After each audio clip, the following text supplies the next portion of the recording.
my name is Caroline Poland, and I'm the founder and CEO of Poland & Associates Consulting. Today, I'm going to talk a little bit more about the window of tolerance and how that impacts your life.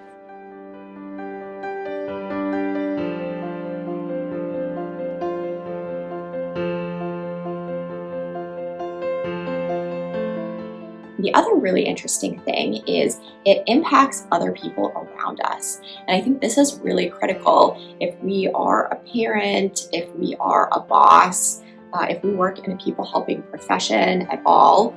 We really need to work on ourselves, and those professions call us to constant work on ourselves because we need to be present in our bodies and stay within our window of tolerance so that the people that are sitting across from us, so that our kids, so that our students in our classrooms, so that our patients or our clients can co-regulate off of us.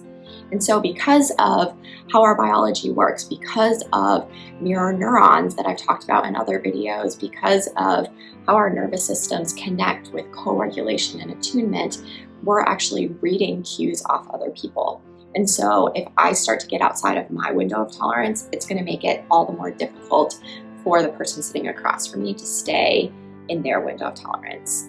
And so we really want to work on staying in that window of tolerance so our clients, our patients, our children, our students have the option of staying in theirs.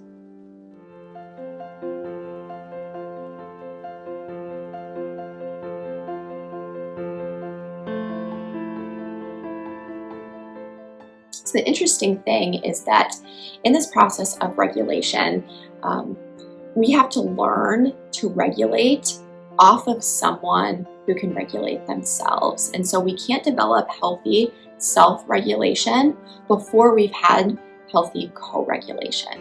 So you think of an infant and they really can't do anything for themselves, right? That parent or that caregiver is the one that's feeding them and changing them. That baby is doing none of the work of regulation. That caregiver is giving everything to that child. And then in a healthy situation, we start to grow up and that parent is still holding on to some of that emotion, but giving some of that back to the child. I often use the phrase, my cup is bigger than your cup. As adults, we need to have a bigger cup. We need to have that bigger window of tolerance so that we can hold more. But we can start to give that to a child, whether that's our own kid or a kid that we're working with.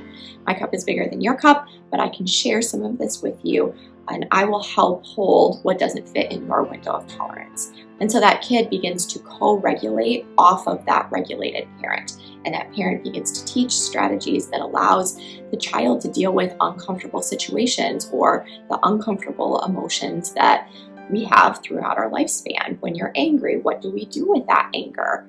Right? If we just shut it down, we're only teaching that child to go into hyperarousal. So how do we experience something like anger or disappointment or happiness or any of those emotions, co-regulating off of someone else so that we can stay in that window of tolerance? And then once we learn to accomplish that, then we move on to being able to self-regulate, regulate ourselves. But no matter how good we are at that as adults, we're always going to need other people because we're built and made for community. And so our nervous systems are and will always be built to regulate and co-regulate off of someone else.